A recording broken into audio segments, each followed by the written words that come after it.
और जन्म लेते ही भगवान मथुरा की ओर, मथुरा से गोकुल की ओर चले। वसुदेव जी के पांव की बेड़ियां अपने आप खुलती चली गईं, हाथ की हथकड़ियां अपने आप खुलती चली गईं, सारा व्यवधान समाप्त हो गया, सारा बंधन खत्म हो गया। अर्थ क्या है? अर्थ ये है कि भगवान को जो लेकर के चलता है, जेलों के ताले खुल जाना, मतलब जिसके हृदय में, जिसके मन मंदिर में भगवान विराजते हैं, उसके लिए मोक्ष के दरवाजे वैसे ही खुल जाते हैं जैसे वसुदेव जी के लिए जेल के ताले खुल गए। प्रिय भक्तों, ये भगवान की, अभी वसुदेव जी भगवान को लेकर चले ही थे कि जैसे ही गोकुल पहुंचे उत्सव चालू हो गया। सारे लोग बधाई पे बधाई, बधाई पे बधाई देने के लिए आए।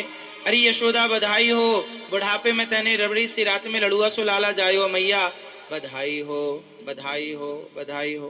खूब बधाई पे बधाई दी गई, खूब उत्सव मनाया गया। अभी उत्सव चल ही रहा था, बधाइयों का सिलसिला चल ही रहा था, नंद बाबा खूब बधाई लूट रहे और लुटा रहे थे कि तभी पूतना मौसी की एंट्री हो गई। पूतना लोक बालघिनी राक्षसी रुधिरासना जिघांसया पहरये स्तनं दत्वापसद्गतिम्। पूतना लोक बालघिनी राक्षसी रुधिरासना जिघांसया पहरये स्तनं दत्वापसद्गतिम्। पूतना जो कंस की मंत्री थी और छोटे छोटे बच्चों को मार मार के खाती थी, ऐसा उसका स्वभाव था। ऐसी पूतना जिसका काम ही लोगों को नुकसान पहुंचाना था, ऐसी पूतना पूरे क्षेत्र में जितने बच्चे जन्म लिए सबको मार डालना चाहती है। अपने स्तनों में जहर लगा करके पूतना सबको मारने गई। और जब भगवान के द्वार पर पहुंची, भगवान बड़े सुंदर ढंग से पालने पर खेल रहे थे। माँ यशोदा ने दूध पिलाकर अभी लिटाया ही था कि पूतना मौसी की एंट्री हुई। और जैसी पूतना मौसी आई, पूतना को देखते ही भगवान ने अपने नेत्रों को मूंद लिया, बंद कर लिया, है ना।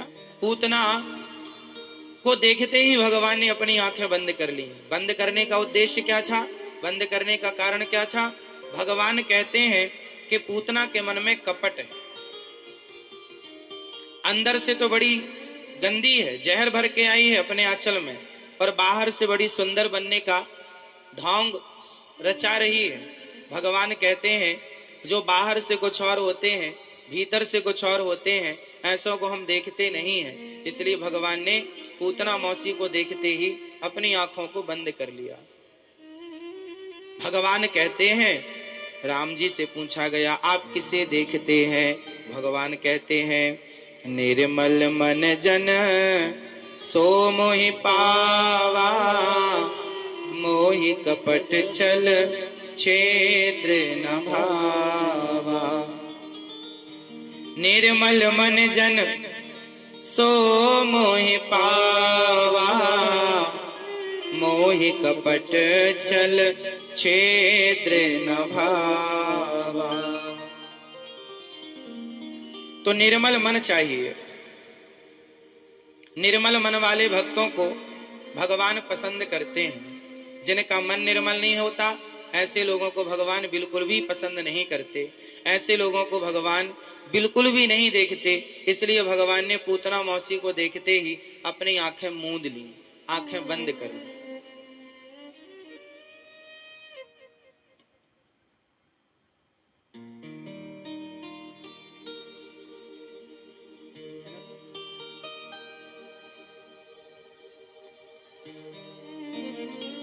ये देखिए, बाहर सड़क में इतने लोग खड़े हैं और हमारी पुलिस प्रशासन अंदर नहीं आने दे रही है। और अंदर पूरी जगह खाली पड़ी। अब पता नहीं, देखिए कितने लोग बाहर खड़े हैं, तो बाहर ट्रैफिक जाम है, अंदर देखो ये जगह खाली है।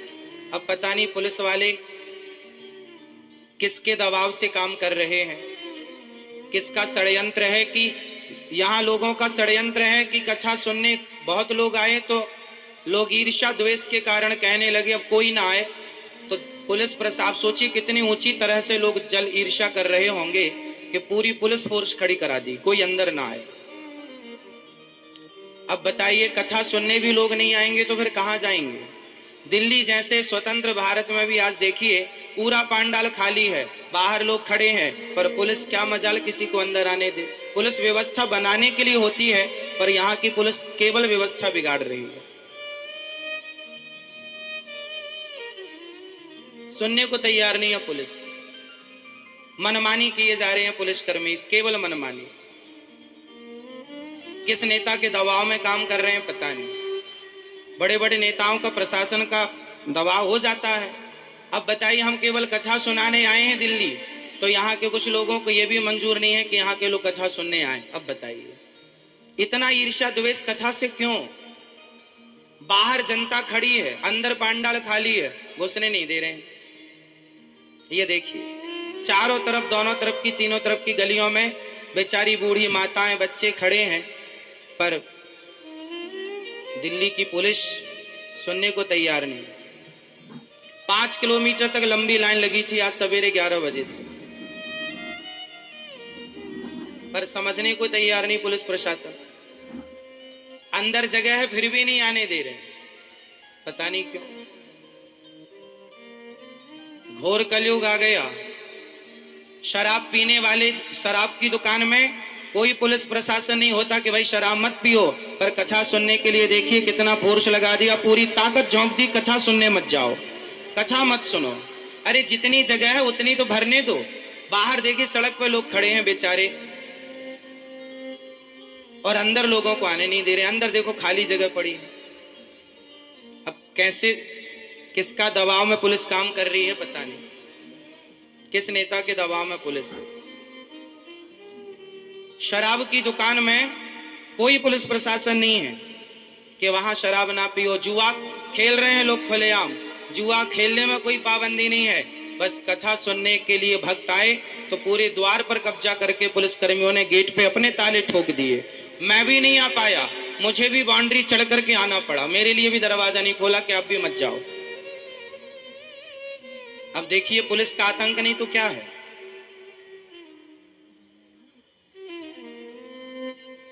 मुझे भी रोक दिया पुलिस वालों ने कि आप भी मत जाओ, मेरे लिए भी गेट नहीं खोला, पता नहीं क्यों, पता नहीं किसके कहने से पुलिस काम कर रही है। किसे कथा से ऐतराज हो सकता है मुझे पता नहीं, किसको कहा जाए। दिल्ली जैसे शिक्षित शहर में, दिल्ली जैसे शिक्षित जगह पर जहां कथा प्रेमी सबसे ज्यादा है, वहां के भक्तों को बताइए कथा से वंचित रखा जा रहा है।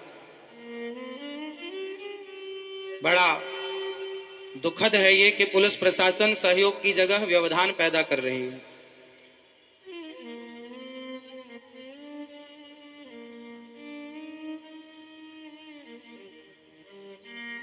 प्रिय भक्तों, बाहर यदि हमारी आवाज जा रही है माताओं बहनों से, तो मैं प्रार्थना करूंगा कि आप घर पे ही टीवी पर कथा सुन लीजिए। अब पुलिस प्रशासन से कैसे कौन लड़े पुलिस प्रशासन से? कितनी बार हमने समझाया, प्यार से समझाया, प्यार से कहा, लोग पुलिस सुनने को तैयार नहीं। हमने कहा भाई जितने लोग आ सके उतने तो आने दो, पर व्यवस्था बनाने की जगह पूरी बिगाड़ रही है पुलिस प्रशासन व्यवस्था। जितने लोग कथा सुन रहे हैं, आवाज यदि जा रही है बाहर, तो आप सभी माताओं बहनों श्रोता भक्तों से निवेदन है, आप घर में कथा प्रेम पूर्वक सुनिए टीवी के माध्यम से। घोर कलयुग चालू हो चुका है, जहां भक्तों को कथा से वंचित रखने का षड्यंत्र चालू हो गया।